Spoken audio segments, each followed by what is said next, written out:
आज्ञा का पालन करना चाहिए। इस प्रकार की केवल कीर्तन भक्ति से भी मनुष्य परमात्मा की दया से उसमें अनन्य प्रेम करके उसे प्राप्त कर सकता है। गीता में भगवान कहते हैं, अपि चेत सुदुराचारो भजते माम अनन्य भाक साधुरेव समन्तव्यः सम्यगत वसितो हि सा क्षिप्रं भवति धर्मात्मा सा स्वच्छन्दति निगच्छति कौन्तेय प्रतिजानीहि नामे भक्ता प्रयक्षति।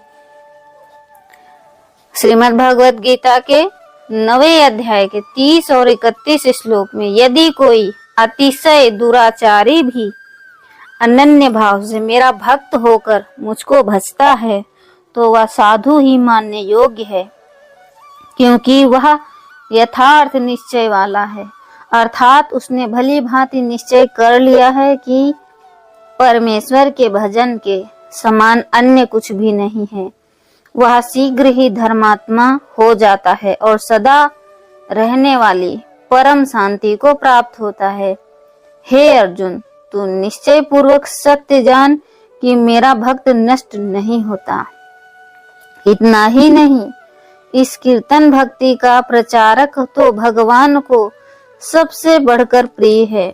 भगवान ने गीता में स्वयं कहा, या इमं परम गुह्या मद भक्त विध्यस्यति भक्तिं मयि पराकृत्वा माम वेश्यन्ति संशयः न च तस्मान् मनुष्येषु कस्मिने प्रियाकृतमः भवता न च मे तदस्मान् धन्य प्रियतरो भुवि। जो पुरुष मुझ में परम प्रेम करके इस परम रहस्य युक्त गीता शास्त्र को मेरे भक्तों में कहेगा, अर्थात निष्काम भाव से प्रेम पूर्वक मेरे भक्तों को पढ़ावेगा और अर्थ की व्याख्या द्वारा इसका प्रचार करके उनके हृदय में धारण करवाएगा, वह मुझको ही प्राप्त होगा।